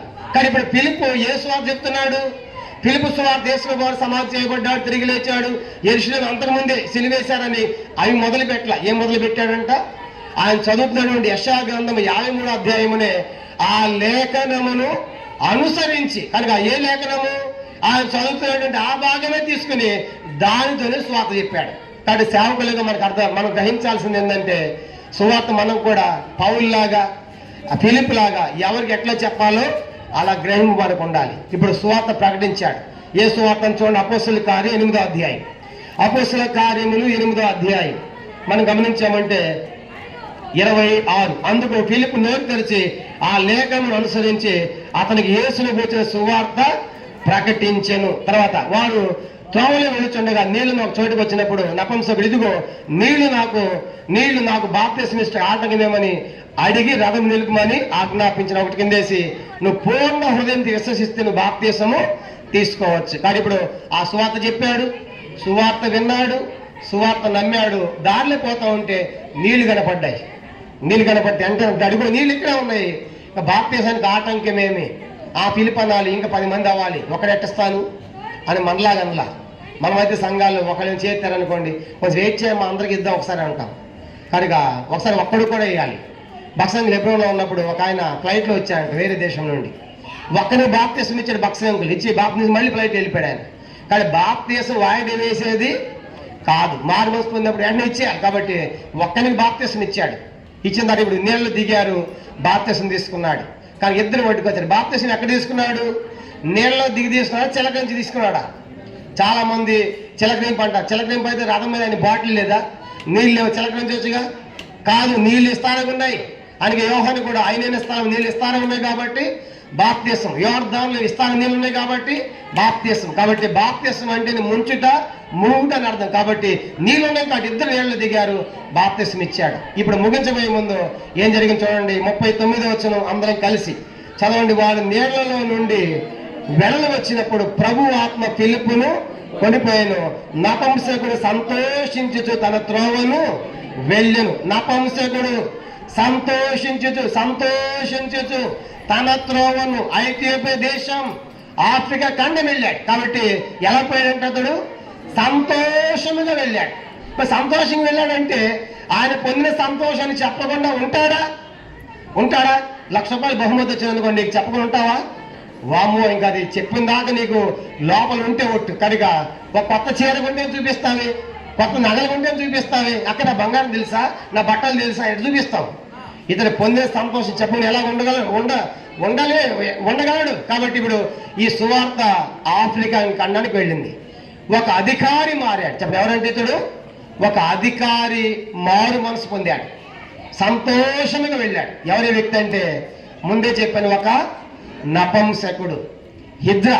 యేసు వారు కూడా ఆయన గురించి ఒక ప్రస్తావన చెప్పాడు. మత్తయి సువార్త 19వ అధ్యాయంలో 12వ వచనంలో రాయబడి, మత్తయి 19:12లో పుట్టుకతో నపుంసకులు కలరు. రెండవది, పరలోక రాజ్యము నిమిత్తము తమ్మును తాము నపుంసకులు చేసుకున్న వారు కలరు. మూడవది, మనుషుల చేత నపుంసకులు కూడా చేయబడ్డారనే మాట మనం చూస్తాం. కానీ 3 రకాలుగా ప్రజలు అక్కడ ఉన్నారు. కానీ ఒకటేమో పుట్టుకతోనే వచ్చింది అది కనుక, రెండవది మనుషులు చేశారు, మూడవదిగా వాళ్ళే తమ్మును తామే దేవుని కోసం చేశారంట. అంటే వాళ్ళే నన్స్. కాబట్టి పెళ్లిళ్ళు లేకుండా దేవుని కోసం ఉంటారు. చూడండి, మేము దేవుని సేవ చేస్తాం, కానీ నన్స్ వాళ్ళు తమ్మును తాము నపుంసకులు చేసుకుని సేవ చేస్తున్నారు. కొంతమంది మనుషులతో చేసేవాళ్ళు. ఉదాహరణ దానియేలుని కూడా, దానియేలు నపుంసకుడు అని చెప్పడానికి 50% అవ్వచ్చు, 50% కాకపోవచ్చు. రెండు రకాల ఆధారాలు ఉన్నాయి. అయితే ఇప్పుడు నపుంసకులు ఎందుకు చేసేవాళ్ళు అంటే, ఒక రాజు మరొక దేశాన్ని జయించిన తర్వాత వాళ్ళు తీసుకుని పోయిన తర్వాత ఆ అధికారుల స్థానాలు పెట్టినప్పుడు ఈ అధికారులు రాజు యొక్క భార్యల దగ్గర రాకుండా ఉండాలంటే వాళ్ళు చేయాలి, నపంసకులుగా చేయాలి. దానికోసం చేసేవాళ్ళు ఒకటి. రెండవది, వీళ్ళకి అధికారం ఇచ్చాడు. పెద్ద పదవిలో ఉన్నారు వీళ్ళు. కాబట్టి ఇప్పుడు వీళ్ళు పదవి మీదే, అధికారం మీదే, పాలన మీదే దగ్గర గ్రహింపు ఉండాలంటే ఏముండాలి? వాళ్ళకి శైల కోరికలు ఉండకూడదు. కాబట్టి నపం చేసి ఆ యొక్క పోస్టును వాళ్ళు పెట్టేవాళ్ళు. అప్పుడు వాళ్ళు రెండు ఆలోచనలు ఉండవన్నమాట. కానీ ఆ పరిపాలన కోసమే. అలాగే బైబిల్లో యెజ్రా గ్రంథంలో షండడం చూస్తాము, యెషయా గ్రంథంలో షండం చూస్తాము, ఇర్మీయా గ్రంథంలో షండం చూస్తాము. ఎవరి షండులు? యేసు వాళ్ళు ప్రేమిస్తున్నాడు. యెషయా గ్రంథము 56వ అధ్యాయం, అది చదివి మనం ముగిస్తాం. యెషయా గ్రంథం 56వ అధ్యాయం. యెషయా గ్రంథము 56వ అధ్యాయము చూడండి. ఆ నపంసకులను గురించి, హిజ్జాల గురించి, షండులను గురించి, షండులను కూడా వాళ్ళ గురించి ఏమంటున్నాడు దేవుడు? వాళ్ళు యెషయా గ్రంథం 56వ అధ్యాయం 3వ వచనం నేను చదువుతున్నాను. యెషయా గ్రంథం 56:3. యెహోవాను హత్తుకున్న అన్యుడు నిశ్చయముగా యెహోవా తన జన్మలో నుండి నన్ను వెలివేయనని అనుకొనవద్దు. షండు, నపంసకుడు, హిజ్రా కనుక నేను ఎండిన చెట్టు అని అనుకున్న బతికింతే ఇలా అయిపోయింది, నాది ఎండిపోయిన జీవితం అనుకోవద్దు. ఏమని రాయబడి? నేను నియమించిన విశ్రాంతి దినములను ఆచరించు, నాకు ఇష్టమైన వాటిని కోరుకొనుచు, నా నిబంధన ఆధారం చేసుకొనుచు ఆయన షండులను గురించి యెహోవా ఇలాగ సెలవిస్తున్నాడు. ఏమంటున్నాడు? 5వ వచనం, నా ఇంటను నా ప్రాకారములోని ఒక భాగమును వారికి ఇచ్చేదను, కొడుకులు కూతుళ్ళని అనిపించుకుంటు కంటే శ్రేష్టమైన పేరు వారికి పెట్టుచున్నాను, కొట్టివేయబడిన నిత్యమైన పేరు వారికి పెట్టుచున్నాను. ఎవరికి? షండులకు, నపంసకులకు. అంటే ఎంత అద్భుతమైన సంగతి అంటే, నపంసకులు కూడా ఏదో సేవ చేస్తారు తెలుసా? మన యూట్యూబ్లో చూస్తున్నారు. కానీ వాళ్ళు కూడా సేవకులు ఉన్నారు. కారణం ఏంటి? దేవుడు వారిని కూడా ప్రేమిస్తున్నాడు. దేవుడు ప్రేమించే విషయంలో భేదము లేదు. ప్రతి ఖండాన్ని, ప్రతి దేశాన్ని, ప్రతి మనిషిని కూడా ఆయన ప్రేమిస్తాడు. అందుకే బోధి గంతానికి సువార్త ప్రకటిస్తున్నాడు. కానీ ప్రియమైన వాళ్ళారా, ఈ రాత్రి కాల సమయంలో మీరు ఎవరైనా సరే, మీరు ఏ స్థితిలో పర్వాలేదు, ఈ రాత్రి యేసు వారు మేము ప్రేమిస్తున్నాడు, ప్రేమించే స్వార్థ పంపిస్తున్నాడు. ఆయన ఎంత గొప్ప దేవుడు అంటే ఒక్క మాట చెప్పి నేను ముగిస్తాను. కనుక ఆయన యొక్క స్థానము, ఆయన ఔన్నత్యము, యేసు వారు ఎంత గొప్పవాడో ఒక మాట చదివి మనం ముగించుకుంటాం. ఇది యెషయా గ్రంథం 40వ అధ్యాయం. యెషయా గ్రంథం 40వ అధ్యాయము చూడండి. యెషయా గ్రంథం 40వ అధ్యాయం మనం గమనించామంటే 12వ వచనం చదువుతాను. యెషయా గ్రంథం 40వ అధ్యాయము 12వ వచనం. తన పొడిసిటిలో జలములు కొలిచిన వాడేవాడు, జాలతో ఆకాశములు కొలతూచిన వాడేవాడు, భూమిలోని మన్ను కొలపాకలు ఉంచిన వాడేవాడు, త్రాసుతో పర్వతములు తూచిన వాడేవాడు, తూనం చేత కొండలను తూచిన వాడు ఎవడు? కానీ ఇక్కడ 5 మాటలు మనం చూస్తాం. మొదటిది, తన పొడిసిట్లో జలములు కొలిచిన వాడు ఎవడు? అందరూ చూడండి. సముద్రాలు ఎన్ని ఉన్నాయి? ఎన్ని సముద్రాలు? 7 సముద్రాలు. 7 సముద్రాలు నీటిని దేవుడు పొడిసిట్లో పట్టాడు. దేవుడు ఆయన చేతుల్లో 7 సముద్రాల నీటిని దేవుడు ఆయన చేతుల్లో పట్టాడంటే ఆయన చేతులు ఎంత పెద్దగా ఉండాలి. చేతులు 7 సముద్రాల నీటిని పట్టిన వాడంటే ఆయన ఎంత పెద్ద దేవుడై ఉండాలి. అందుకే యెహోవా గొప్పవాడును బహు కీర్తనీయుడు అన్నాడు. ఆయన చేతులు అలా ఉన్నాయి. ఆయన చేతుల్లో 7 సముద్రాల నీటిని పట్టిన దేవుడు. అంత మాత్రమే కాదు, జానతో ఆకాశములు కల చూచిన వాడు ఎవడు? ఈ దేవుడు ఎలాంటి వాడు? చేస్తున్నవాడు ఎంత గొప్ప దేవుడు అంటే ఆయన ఆకాశాన్ని దేంతో కొలిచాడంట? జానతో. అడగండి ఖగోళ శాస్త్రజ్ఞుల్ని, ఆకాశ వైశాల్యం ఎంత అంటే తిక్కబడుతుంది మాకు అంటారు. ఎవడు కొలత వేయలేడు. కానీ దేవుడి యొక్క జ్ఞానం ఎంత ఉందంట? ఆకాశం అంటే ఆయన జ్ఞానం ఎంత పెద్దగా ఉంటే ఆయన ఎంత పెద్ద దేవుడై ఉండాలి. అంత మాత్రమే కాదు, భూమిలోని మన్ను కొలపాత్ర ఉంచిన వాడెవడు? కనుక భూమిలో మన్ను అంటే భూమి మీద మొత్తము 71% నీరుంది, 29% భూమి ఉంది. 29% భూమి దేవుడు ఎక్కడ పెట్టాడంట? ఒక పాత్రలో పెట్టాడు. అంటే ఒక పాత్రలో 29% భూమిని పెట్టాడంటే ఆయన ఎంత పెద్ద దేవుడే ఉండాలి. అంత మాత్రమే కాదు, త్రాసుతో పర్వతములు తూచిన వాడు, పర్వతాలంతా దేవుడు ఒక త్రాసుని పెట్టి తూస్తున్నాడంట. నాకు తెలంగాణ భాషలో జోకటం అంటారు. జోకటం మనకు ఆంధ్రాలో తూయటం అంటారు. 2 ఒకటే. కానీ ఇక్కడ తక్కిడ, అక్కడ జోకటం. కాబట్టి పర్వతాలు ఏం చేశాడంటే దేవుడు త్రాసుతో కొలుస్తున్నాడు, తూస్తున్నాడు. ఆయన ఎంత బలమైన చేయి ఉండాలి. పర్వతాలు పెట్టి పైకి చేయలేదంటే ఆయన బలం ఎంత బలమై ఉండాలి. తర్వాత కొండలను తూచిన వాడు ఎవడు? కాబట్టి కొండలు తూయిట్లా తొలుస్తున్నారు ఈ దినాల. కొండలు తొలిసి గుట్టలు కడుతున్నారు, కానీ కొండలు తూసిన వాడు ఎవడు లేడు. అంటే నేను చెప్పవలసింది ఏంటంటే, ఈ దేవుడు కొండలను కొలిచినవాడు, పర్వతాలను తూచినవాడు, సముద్రం నీటిని చేతిలో పట్టినవాడు, ఆకాశం జాడతో కొలిసినవాడు, భూమి అంతటిని పాత్ర పెట్టినవాడు, అంత గొప్ప దేవుడు, మహామహుడైన దేవుడు ఈ లోకంలో ఒక సామాన్యమైన మనిషిగా, యేసు ప్రభువారిగా, దాసుడిగా రిక్తుడు ఈ లోకానికి వచ్చాడు.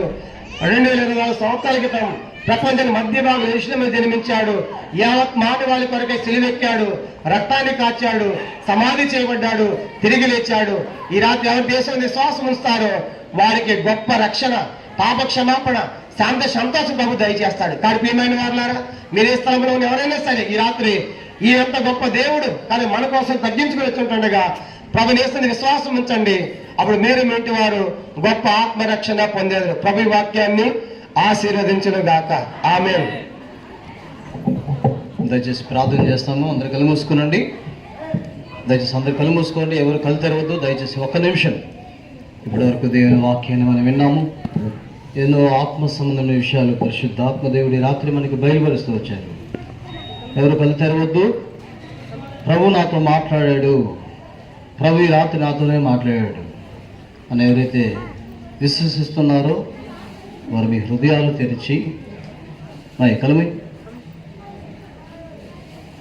ప్రభునితో మాట్లాడితే ప్రభు ఈ రాత్రి నాతో మాట్లాడాడు.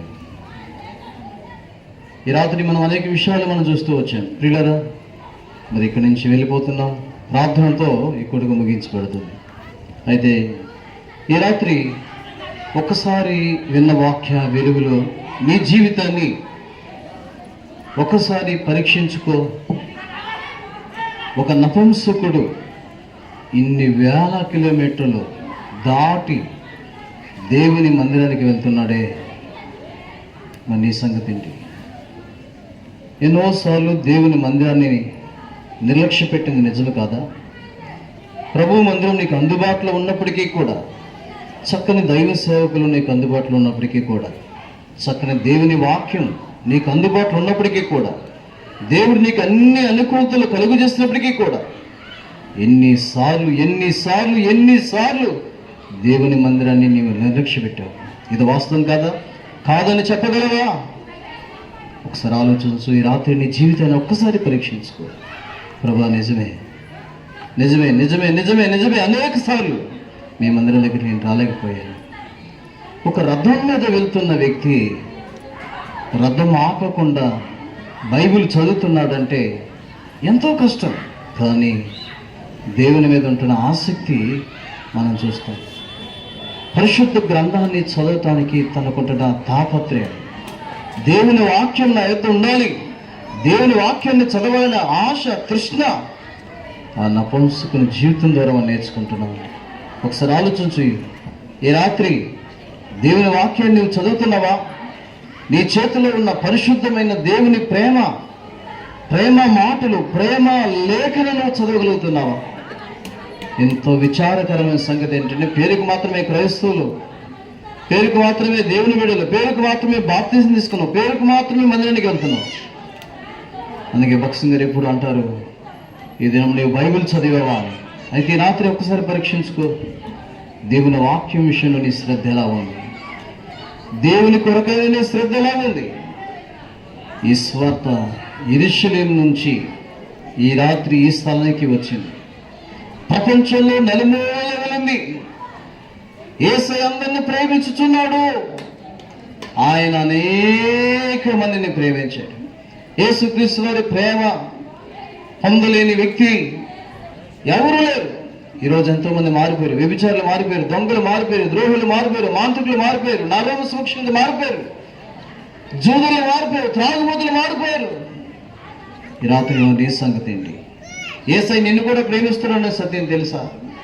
ఆకాశ మహాకాశాలు పట్టజాల దేవుడు, తన జానతో ఆకాశాన్ని కొలసగలిగిన దేవుడు, భూమిలో ఉన్న మన్నన్నిటి కూడా, కొండలన్నింటిలో కూడా తన పక్కల్లో పట్టుకుని మోయగలిగిన ఆ దేవుడు, అసాధారణమైన ఆ దేవుడు నిన్ను ప్రేమించి 2000 సంవత్సరాల క్రితం ఈ లోకానికి ఆకాశ మహాకాశాల పట్టజాల దేవుడు ఒక సామాన్యమైన మానవుడికి లోకంలో దిగి వచ్చాడే. యేసు అని పేరుతో 2000 సంవత్సరాల క్రితమే ఈ లోకానికి దిగి వచ్చాడు. రిక్తుడైపోయాడు, ఏమైనా వ్యక్తి అయ్యాడు. ఎందుకొరకే అంటే నేను నిన్ను ప్రేమిస్తున్నాను. నీ కొరకై శిలువ మీద ప్రాణం అర్పిస్తున్నానని యేసుక్రీస్తు ప్రభువారు నీ కొరకే తన రక్తాన్ని చివరి బొట్టు వరకు కూడా చిందించాడు. ఎందుకంటే నేను నీ పాపం నుంచి విమోచించాలని, ఆయన ప్రేమ రుచింపు చేయాలని. ఈ రాత్రి దేవుని వాక్యం ఉన్న స్నేహితులరా, ఒకవేళ ఈ స్థలానికి రాకుండా సదూరు ప్రాంతం నుంచి ఈ మాటలు వింటున్న స్నేహితులారా, అమ్మలారా, అక్కలారా, చెల్లిలారా, తమ్ముళ్ళారా, మా ప్రియమైన కాలనీవాసులారా, ఒకవేళ నుంచి పైనుంచి ఉంటున్నావేమో, వెనక్కి నుంచి ఉంటున్నావేమో, ముందు నుంచి ఉంటున్నావేమో, ఇంట్లో కూర్చుని వింటున్నావేమో, ఈ రాత్రి మాట విను. యెరూషలేములో ప్రారంభించబడిన దేవుని ప్రేమ వార్త ఈ రోజు ఆర్ఆర్పేటకు కూడా వచ్చింది. నిన్ను ప్రేమిస్తున్నాడు దేవుడు. నీ తల్లి ప్రేమించకపోయినా, తండ్రి ప్రేమించకపోయినా, భార్య ప్రేమించకపోయినా, భర్త ప్రేమించకపోయినా, నీ అన్నవారు ప్రేమించకపోయినా, నేను అందరూ విడిచి వెళ్ళిపోయినా, ఎవరు నిన్ను ప్రేమించకపోయినా అందరూ నేను విడిచిపెట్టా సరే, ఈ రాత్రి చనిపోతే బాగుండుకున్నావా? నన్ను ఎవరు ప్రేమించే వెళ్ళాలనుకుంటున్నావా? ఈ రాత్రి ఒక శుభవార్త, నిన్ను ప్రేమించే వ్యక్తి ఉన్నారు. నీ కొరకు ఈ లోకాన్ని దిగి వచ్చిన వ్యక్తి ఉన్నాడు. నీ కోసం ప్రాణం పెట్టిన వ్యక్తి ఉన్నాడు. నీవంటే పరితపించిపోతున్న వ్యక్తి ఉన్నాడు. ఆయన పేరు యేసు. ఆయన నిన్ను తనతో నిత్యము యుగాలు తనతో నిన్ను ఉంచుకోవాలని ఆయన ఆశిస్తున్నాడు. అందుకొరకే మనకు ఒక రాజ్యాన్ని కడుతున్నాడు. అది పరలోక రాజ్యం, కన్నీరు లేని రాజ్యం, దుఃఖం లేని రాజ్యం, ఏర్పు లేని రాజ్యం, మరణం లేని రాజ్యం, రోగం లేని రాజ్యం, దేవుని మహిమంటున్న రాజ్యం. ఈ రాత్రి ఆ రాజ్యం నీకు కావాలా? ఆ ప్రభు నీకు కావాలా? ఈ ప్రేమ నీకు కావాలా? అయితే ఒకే మాట, ఉన్న స్థలంలో వేస్తే నిన్ను పాపిని. ప్రభు ఈ రాత్రి తను అనేక విషయాలు మాట్లాడు. ఆకాశ మహాకాశాల్లో పడ్డజాలిన దేవుడైన నీవు ఈ లోకంలో రిక్తుడుగా, నిస్సహాయుడుగా, సామాన్యమైన వ్యక్తిగా వచ్చి నా కొరకై, నేను చేసిన పాపముల కొరకై, నాకు బదులుగా నా శిక్షను నీ సిలువ మీద భరించావని ఈ రాత్రి ఎన్నో మాటలు ప్రభా నాతో మాట్లాడారు. నాకు ఆ ప్రేమ కావాలి, నాకు ఆ దేవుడు కావాలి, నాకు ఆ రాజ్యం కావాలి అనేది నీ ఆశ అయితే ఓ చక్కటి తీర్మానం చేసుకో.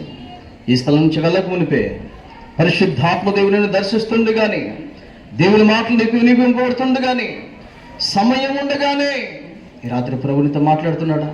ప్రభుని దర్శిస్తున్నాడా? నిజమే నాతో మాట్లాడుతున్నాడు నీకు అర్థమవుతా ఉంటే, పరిశుద్ధాత్మ దేవుని దర్శిస్తూ ఉంటే, ప్రభువా ఈ రాత్రితో మాట్లాడావు, నా జీవితం మీద వేలెత్తి చూపించావు, ప్రభువా నేను పశ్చాత్తాపడుతున్నాను, నాకు నీవు కావాలి. ఈ ప్రార్థన నువ్వు నిజంగా చేస్తే నీ కుడి చెయ్యి పైకెత్తి చూపించు, నీకోసం ప్రార్థన చేస్తా. సిగ్గుపడవద్దు, వాయిదా వేయద్దు. సహోదరి దేవుడు నీ తీర్మానం స్థిరపరచం కాక, సహోదరుడు దేవుడు నీ తీర్మానాన్ని స్థిరపరచం కాక. అందరు కళ్ళు మూసుకోండి, ఎవరు కళ్ళు తెరవద్దు. వెనక కూర్చున్నా, ముందు కూర్చున్నా, ఎక్కడ కూర్చున్నా ఈ రాత్రి దేవునితో మాట్లాడుతుంటే, అనేక విషయాలు ప్రభువునితో మాట్లాడుతుంటాయి. నీ హృదయంతరంగాల్లో దేవుని పోరాటం మొదలైతే ఈ రాత్రి ప్రభువా నిజమే నా జీవితం మారలేదు, నిజమే నా క్రియలు చెప్పేస్తున్నాయి, నా మాటలు చెప్పేస్తున్నాయి, నా స్నేహం చెప్పేస్తున్నాయి, నా చూపులు చెప్పేస్తున్నాయి, నేను నీకు దూరంగా ఉన్నాను. ఈ రాత్రి నేను పాపంలో జీవిస్తున్నాను, నా పాపాన్ని బట్టి నెమ్మది లేకుండా జీవిస్తున్నాను. ఈ రాత్రి నిన్ను మన్నిస్తే అనుమానం లేదు, అగ్నిగంధకంతమండే గుండం నాకు ఉంది. ఈ రాత్రి నువ్వు మరలా మాట్లాడుతున్నావు. అంతకుముందే మాట్లాడు, ఇంతకు ముందే మాట్లాడు, ఉదయకాలమే మాట్లాడు, ఎన్నో రోజులుగా మాట్లాడుతూ ఉన్నావు. ఒకవేళ రాత్రి కూడా ప్రభునితో మాట్లాడుతున్నామో, ఒకవేళ ఈ రాత్రి ఇది జీవితంలో చివరి దినం అయి ఉండొచ్చేమో. ఎందుకంటే రేపు ఏమి జరుగుంది ఎవరికి తెలియను. దేవుని వాక్యం సెలవిస్తుంది, నేడు రేపు నువ్వు కనక పట్టణంలోకి వెళ్ళి అక్కడ ఒక సంవత్సరం నుండి వ్యాపారం చేసి లాభం సంపాదించుకుని రెండు చెప్పుకునే వాళ్ళ రేపు జరిగిన మీకు తెలియదా? తెలుసునా మీ జీవం ఏ పాటిది అని మాట్లా మనం చూస్తూ ఉంటున్నాం. అమ్మా ఈ రాత్రి ప్రభునితో మాట్లాడుతుంటే, ఈ రాత్రి ప్రభుని దర్శిస్తుంటే, ఈ రాత్రి దేవుని వాక్యం నిన్ను దర్శిస్తూ ఉంటే, ఈ రాత్రి ప్రభుని హృదయంలో తెరవాలని ఆశిస్తూ ఉంటే, ఒకవేళ ఎవరైనా ఎక్కడైనా ముందైనా వెనకైనా చివరైనా ప్రభువా నాతో మాట్లాడుతున్నావు, నా హృదయంలోకి నువ్వు రావాలి, నాకు నీవు కావాలి అని ఆశ నీలో ఉంటే నీ చేతి చూపించడం మీకోసం ప్రార్థన చేస్తాం. సిగ్గుపడద్దు. యవనస్తురాలు నీతోనే మాట్లాడతాం, యవనస్తురాలు నీతోనే మాట్లాడతాం, వెనక కూర్చున్నా, ముందు కూర్చొని నీతోనే మాట్లాడతాం. పరిశుద్ధాత్మ దేవుడితో మాట్లాడుతుండగా, దైవాత్మని దర్శిస్తుండగా ఈ రాత్రి కృపకు నిలయమగు పరిశుద్ధాత్మ దేవునితో మాట్లాడుతున్న సత్యాన్ని గుర్తించి పశ్చాత్తాపడితే నువ్వు ధన్యుడు అయిపోతావు. ఇంకెవరైనా ఉన్నారా? ప్రార్థన చేస్తాం. ఈ సమయంలో వెనుక దైవ సేవకులు వచ్చి ప్రార్థన చేస్తారు.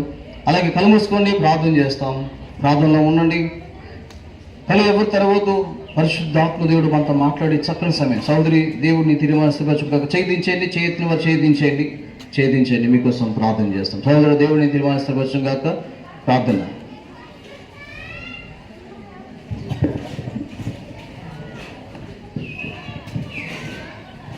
ప్రేమగల తండ్రి, పరిశుద్ధుడైన దేవ, సర్వాధికారి, సకల ఆశీర్వచన కారణభూతుడా, ఉన్నవాడు అనువాడమైన దేవా, ఆకాశం మహాకాశాలు పట్టలించాలి దేవా, నీ కొందనాలు. నీ పులిసితో జలమును కొచ్చే దేవుడు, భూమి యొక్క మనంతయు కొలపాత్రలో కలుసుకున్న దేవుడు నాయన, నీ యొక్క శక్తిని బట్టి నీకు స్తోత్రం. ఈరోజు ఈ కూడికలో నీ దాసుని బలపరిచి మన పోస్తుల కార్యములో ఆయన తండ్రి నపంసకుని మీరు దర్శించిన విధానాన్ని బట్టి నీకు స్తోత్రం. అనేక ఆధ్యాత్మిక విషయాలను ప్రభువా సువార్త ద్వారా దేవుని సేవకులకు, విశ్వాసులకు, అన్యులకు, అనేకులకు ప్రభువా తీసుకొచ్చిన నీ యొక్క తలంపులను బట్టి నీకు స్తోత్రం. దేవుని మందిరానికి ప్రభువా మరి సుదీర్ఘంగా వెళుతున్న నపంసకునికి ఆశను బట్టి నీకు స్తోత్రం ప్రభు. ఆ విధంగా దేవుని వాక్యాన్ని ప్రేమించిన వాడిగా ఉంటున్నాడు, తగ్గించుకున్న వాడిగా ఉంటున్నాడు. ఆ విధంగా మీరు అందరి హృదయాలు ఎరిగిన దేవుడుగా ఉండి తన ఆశను మీరు ఎరిగి ప్రభువా తను మీరు ప్రభువా పిలుపును పంపించి దర్శించినందుకే నీకు వందనాలు. తన సువార్తను అంగీకరించడం ద్వారా తను ఎంతో సంతోషాన్ని పొందినట్టుగా చూస్తూ ఉంటున్నాడు. ఈనాడు కూడా ఎవరైతే ఇక్కడ ప్రభువా ఆయా పరిస్థితుల్లో ఉన్నారో, ప్రభువా శాంతిలో ఉన్నారో, ప్రభువా మరి నపంసకునికి పదవి ఉంది, రథాలు ఉన్నాయి, అనేక రకములైన ఐశ్వర్యం ఉంది, పేరు ప్రఖ్యాతులు ఉన్నాయి, కానీ సంతోషం లేదు. కానీ ఎప్పుడైతే మీ యొక్క మాటకు లోబడ్డాడో సంతోషించుతూ వెళ్ళినట్లుగా మేము చదువుతున్నాం. ఆ విధమైన సంతోషాన్ని ఇక్కడున్న ప్రజలకు కూడా మీరు దయచేయండి. ఎవరైతే తీర్మానం చేసుకున్నారో చేతులెత్తి ఆ చేతులను మీరు పట్టుకోమని ప్రార్థన చేస్తున్నాం. వారి హృదయాలలో లోతైన శిలువ కార్యాన్ని జరిగించమని ప్రార్థన చేస్తున్నాం. ప్రభా, ఆకాశం నుండి మీరు చూస్తున్నారు, నీకు వందనాలు. భయంకరమైన దినాల్లో ప్రభా ఆత్మ కూడా నశించుట నీకు ఇష్టం లేదు, నీకు స్తోత్రం. నీ ప్రియకుమారుడు ప్రభు యేసుక్రీస్తు వారి యొక్క బలియాగము, శిలువ యాగం వ్యర్థం కాకున్నట్లుగా ప్రభా ఈ పరిచర్యను చెప్పబడిన స్వార్థను ముద్రించమని ప్రార్థన చేస్తూ ఉంటున్నాను. ప్రభా కనికరించు. మరొకసారి నీ దాసుడు జెర్మియాను అక్కని బట్టి వందనాలు, కుటుంబాన్ని బట్టి వందనాలు. ఈ ప్రాంతాలకు మీరు తీసుకొచ్చారు, నీ అధికార సంకల్పంలోనే గణపరుస్తున్నాను. దాసుడు తిమోతిను తీసుకొచ్చారు. ఆ విధంగా సాల్మన్ బ్రదర్ను బట్టి, ప్రకాశాన్ని ఆ విధంగా దైవ సేవకులు బట్టి నేను స్తుతిస్తూ ఉంటున్నావు ప్రభా, గణపరుస్తున్నాం. ప్రసాదాన్ని బట్టి వందనాలు. హైదరాబాద్ నుంచి సహోదరుని కూడా తీసుకొని వచ్చినారు, మహిమను స్తుతిస్తున్నాం, మహిమదాస్తున్నాం. ఆ విధంగా మరి మమ్మల్ని అందరినీ సమకూర్చి ఈ యొక్క బహిరంగ కూడికలో ప్రభువా నీ వాక్యాన్ని అనేకులు వినగలిగారు. శత్రువు అనేకమైన ఆటంకాలు, పరిస్థితులు తీసుకొని వచ్చినప్పటికీ నీ మాటలు ప్రభువా నాయన సుత్య వంటివి నీకు వందనాలు, అగ్ని వంటివి నీకు వందనాలు. నీ హృదయములను అనేకులను బదులు చేసి హృదయాన్ని తెరిచినట్టుగా తెరిచి ప్రభువా ఇంకా ఎవరైతే హృదయాన్ని కఠినపరుచుకున్నారో వారిని కూడా మీరు దర్శించమని ప్రార్థన చేస్తుంటున్నాం. ప్రభా ఈ ప్రాంతంలో ఈ పరిచర్యను, ఈ దీపస్తంభాన్ని, ఈ అనేకమైన ప్రజలకు నాయన వెలుగుగా ఈ యొక్క ప్రార్థనా మందిరాన్ని మీరు ఉంచమని ప్రార్థన చేస్తుంటున్నాం. కనికరించండి. ఏ విధంగా వెంకటపాలెం నుంచి వచ్చిన మా ప్రియులందరినీ బట్టి కూడా నీకు వందనాలు. ఆయా ప్రాంతాలను సమకూర్చినందుకే స్తుతిస్తూ, మాకు ఇచ్చిన ఈ సంతోషకరమైన సమయాన్ని బట్టి స్తుతిస్తూ, చేయబడిన ఈ పరిచర్య పైన ముద్ర వేయమని అంధకార శక్తులను, దురాత్మ సమూహమును, దుష్ట శక్తులను, స్వార్థను అడ్డగించే ప్రతి విధమైన చీకటి శక్తులను బంధిస్తూ యేసు ప్రభు నామములో ప్రార్థించి వేడుకొంచున్నాం తండ్రి.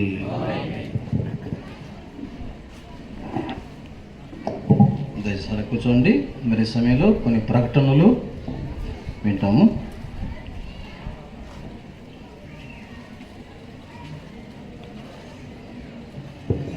దయచేసి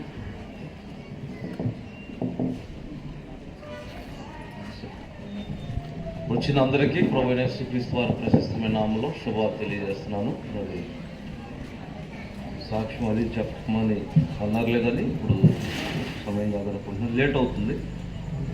ప్రత్యేకంగా ఏం లేదు. సందర్భం అయితే ఏంటంటే మాది వివాహమై 22 సంవత్సరాలు, అంటే 23వ సంవత్సరం 2001 ప్రభు నడిపిస్తూ వచ్చాడు. ఒక మాట చెప్పాలి, చాలామంది పెద్దవాళ్ళు ఒక మాట చెప్పింది నేను విన్నాను. పెళ్లి గురించి చెప్తే ఏమంటారంటే, మాకు పెళ్ళి 40 ఏళ్ళు 60 ఏళ్ళు ఏ రోజు పన్నెత్తి ఒక మాట అనలేదు అని చెప్తారు. అంటే ఈయన ఆమెను అనలేదని, ఆమె ఈయన అనలేదు అన్నట్టు చెప్తారు. అది ఎంతవరకు నిజమో అబద్ధమో తర్వాత మీరు కామెంట్ చేయండి. అండ్ నేనైతే అంటే నమ్మశక్యంగానే మాట్లాడుతున్నాను. మరి ఎందుకు చెప్తారో తెలియదు. వీళ్ళు పురుషులు భార్యలను బాగుంటాయని చెప్తారా అంటే అక్కడ కూడా పొల్లు ఎత్తే బాగుండదనే, ఈ పొల్లు ఎత్తలేని పరిస్థితి అర్థం కాదు. లేకపోతే వాళ్ళు వీళ్ళని పోవడానికి తెలియదు. అంటే నేను నమ్మింది అయితే ఏంటంటే పౌలు చెప్పినట్టు వివాహం వలన శరీర సంబంధ శ్రమలు ఎక్కువ వస్తాయి, కాకపోతే అన్నింటిలో ప్రభువుని నడిపిస్తాడు. ప్రభు బిడ్డలైతే దేవుని చిత్తంలో అయితే ఒకసారి కాకుండా ఒకసారి ఒక మనసాక్షి గద్దించి వాక్యం ద్వారా కలిసి వెళ్తాం. కృష్ణతో ప్రభువుని నడిపిస్తూ వచ్చాడు. ఇప్పుడు దినాలు మనం చూస్తున్న వివాహాలు మరి కొన్ని నెలల్లోనే, రోజుల్లోనే, తక్కువ సంవత్సరాల్లోనే మరి వివాహాల కంటే విడాకులు ఎక్కువ అవుతున్నాయి కోర్టులో. ఇలాంటి దినాల్లో మనం కలిసి నడవడం ప్రభు కృపని. దాన్ని బట్టి ఒకటి. రెండవది మేనడ్ బిన్ని బ్లెస్సి తినరు అన్న కుమార్తె ఇప్పుడు ప్రేమించి దేవుడు కుమారుణ్ణి ఇవ్వడం. ఎందుకంటే బిడ్డలున్న దాని అవసరత, బిడ్డలు లేరు పిల్లల ఆ యొక్క అవసరత, ప్రాముఖ్యత, ప్రశస్తత, పిల్లలు ఎంత విలువైనది ఎక్కువ నేను అనుకుంటా ఉన్నవాళ్ళకంటే లేని వాళ్ళకి తెలుస్తుంది వాటి విలువ, అవసరత. కొంతమంది ఉన్నవాళ్ళు ఆడబడితే ఆ పిల్లలను వదిలేదు, పట్టింపు లేకుండా పొంగుడు చూస్తారు. సో కాబట్టి ప్రభు కుమారుని ఇవ్వడం. ఫస్ట్ బర్త్డే సంవత్సరం ప్రభు నడిపించాడు. ఏదో చిన్న చిన్న అవి కార్యక్రమాలు కానీ సమయం లేదు. సో వెంటనే మరి చివరి ఆశీర్వాదంతో ముగిస్తాం. ప్రేమ ఎందుకు వెళ్తాం. దయచేసి చిన్న ప్రకటన గమనించాలి. ఏంటంటే స్థానికులు ఇక్కడోళ్ళు ఈ పాత రాజరసపేట కానీ కొత్త రాజరసపేట ఇక్కడోళ్ళు లేదా స్థానిక సంఘస్థులు కొద్దిగా వెయిట్ చేయండి. అవుట్ ఆఫ్ రాజరసపేట నుండి వచ్చిన వాళ్ళు ముందు వెళ్ళి భోజనం చేస్తే అంటే మీరు వెళ్ళడానికి కూడా బాగుంటుంది. ఈ మాకు చిన్న పరిచర్య దయచేసి ప్రార్థన చేయండి. కేవలం దేవుని వాగ్దానాన్ని బట్టి ఇక్కడికి వచ్చి పని చేస్తున్నాం. ఒక మాటలో చెప్పాలంటే లోకస్తులకు అర్థం కాకపోవచ్చు, ఈ ప్రాంతం ఎక్కడైనా పాపి లేని స్థలం లేదు, కానీ ఈ స్థలం ఇంకా స్పెషల్గా ఉంది. చిన్న సొదమ గుమ్మర కంటే ఎక్కువ అని చెప్పాలి. అన్ని రకాల పాపాల్లో ప్రజలు నశించిపోతున్నారు. కొంతమంది నా మీద జాలిపడి వేరే రుణపాటు రండి అనేవాడు. కానీ నా ఉద్దేశం ఏంటంటే ప్రభు పాపం ఎక్కడుందో పాపం ఎక్కడుండో అక్కడికి వెళ్తారు కనుక ప్రభు మమ్మల్ని నడిపించాడు. ఆ ఉద్దేశంతో పనిచేస్తున్నాం. దేవుడు కొంత కార్యం చేస్తున్నాడు. కొన్నిసార్లు ఈ దినాల్లో చాలా స్లోగా ఉండొచ్చు, అయినా మనం నిల్చుంటాం అవసరం. మీరు గమనిస్తున్నారు కదా, ఎక్కడో చోట గొడవలు పడుతుంది. మాకు మాకంటే అలవాటు, రైల్వే పక్కన ట్రాక్ పక్కన ఉన్న వాళ్ళకి ట్రైన్ సౌండ్ అలవాటు. ఒక్కొక్కసారి 3 దాకా ఉంటుంది, మీరు కొత్త వాళ్ళకి పోయింది. సో ఇలాంటి ఏరియా అయితే నేను చెప్పదలుచుకున్నట్టు ఏరియా కొరకు ప్రార్థన చేయండి. నేను అదే అంటాను, నిజంగా ప్రభు కొరకు, పాపి కొరకు భారం ఉన్నవాళ్ళు మా ఏరియా మీద ఎక్కువ దృష్టి పెట్టండి.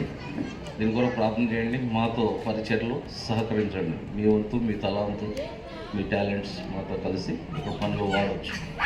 పిలువగా వచ్చిన వారందరిని బట్టి చాలా సంతోషం.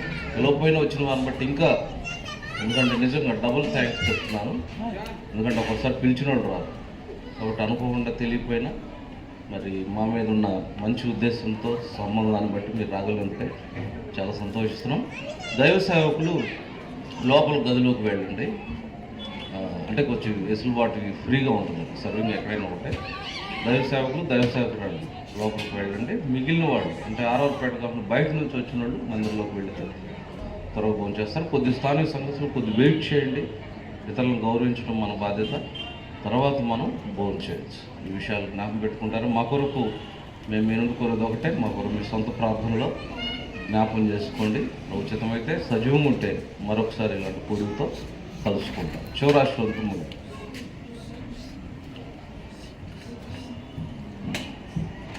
మోకరించండి. చివరి ప్రార్థన చేస్తాము. ప్రార్థన ఆశీర్వాదంతో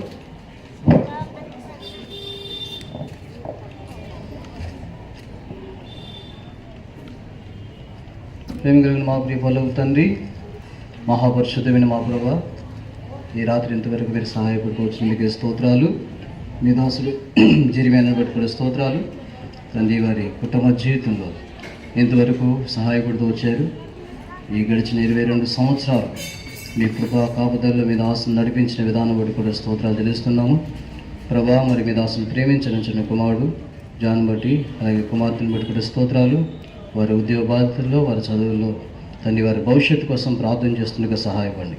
మీ దాసుని మీరు మాట్లాడి ఈ ప్రాంతాన్ని ప్రేమించి మీ దాసుని ప్రాంతాన్ని పంపించి ఉన్నారు. ప్రభా, ఇక్కడ జరుగుతున్న సేవను, ఏలోహిం పరిచర్యను, ఇక్కడున్న సంఘ సభ్యులను మీ సంఘ జ్ఞాపం చేస్తున్నాము. సహాయపడండి. అలాగే బెన్నీని బట్టి, సహోదరుని బట్టి కూడా స్తోత్రాలు. వారి ఇరువుని మీరు ప్రేమించి అనుగ్రహించిన కుమారుడు హిమానీని బట్టి కూడా స్తోత్రాలు. తండ్రి, మీరు గడిచిన సంవత్సరం అంతా మీరు ఎంతో కాపాడి మీ కృపను చూపించినందుకే స్తోత్రాలు. ఈ నూతన సంవత్సరం దయా కిరీటంగా ధరింపజేసి ఉన్నారు. దాన్ని బట్టి మేము ఎంతో స్తుతిస్తున్నాము. నాయన కనికరించండి. ఈ నూతన సంవత్సరం మీ బిడ్డకి మీ దాసించిన మేలు వాగ్దాన ఫలాలు సంపూర్తిగా అనుభవించినట్లు సహాయపడండి. ఈ రాత్రి ఆయా స్థలాల నుంచి రాగలిగిన ప్రభా మరి పరిశుద్ధుని బట్టి, విశ్వాసం బట్టి, దైవ సేవకులను బట్టి మేము ఎంతో స్తుతిస్తూ ప్రభా మరి ఎరుసలేములో జరుగుతున్న ఈ పరిచర్లన్నీ కూడా ముద్రించి దాన్ని మీరు మహిమ పొందమని తండ్రి, మరి అలాగే ఏలోహిం పట్ల మీ ఉద్దేశాలు సంపూర్ణంగా నెరవేర్చమని కోరుతూ ఇక్కడ జరుగుతున్న పరిచర్య నిత్యత్వానికి విలువ కట్టి మీరే మహిమ పొందమని మరి మీ వాక్యం అందించిన మీ దాసులు ప్రతి మతాన్ని బట్టి కూడా స్తోత్రాలు, అలాగే మహిమ దాసులు ప్రార్థన చేస్తున్నాం. వారి పరిచర్య కూడా ముద్రించి తండ్రి మీరే మహిమ పొందమని వందనాలు స్తోత్రాలు చెల్లించుకుంటూ మీ ప్రజలను మీ దీవెన ఆశీర్వాదాలతో నింపి పంపమని తండ్రి, మరి ఇక్కడ మీ గొప్ప కార్యాలు మేము చూడగలిగినట్లు సహాయపడమని కోరుతూ విశ్వాసంతో మీ ప్రభుత్వం తిరిగి వస్తూ మహిమయు ఘనతయు స్తుతియు ప్రభావం మీకు ఆరోపిస్తూ మా ప్రభువును రక్షకుడైన యేసుక్రీస్తు వారి శ్రేష్టమైన పరిశుద్ధమైన ఉన్నతమైన నామలు స్తుతించి ప్రార్థన చేసి వేడుచున్నాము తండ్రి. ఆమేన్. మన తండ్రి అయిన దేవుని ప్రేమయో, ప్రభు అయిన యేసుక్రీస్తు వారి కృపయో, పరిశుద్ధాత్మ దేవుని యొక్క అన్యోన్య సహవాసము, ఆదరణ, సహాయము, ఎలువ ప్రార్థనా మందిరం మీ దాసుని దాసురాలు కుటుంబం స్థానిక సంఘానికి చేరువచ్చిన వారికి, ముఖ్యంగా తీర్మానం చేసుకున్న వారికి, సర్వలోకంలో ఉన్న పరిశుద్ధులందరికీ ఇప్పుడు ఎల్లప్పుడూ సదాకాలం తోడైండునుగాక. ఆమేన్. అందరికీ వందనాలు. Praise the lord.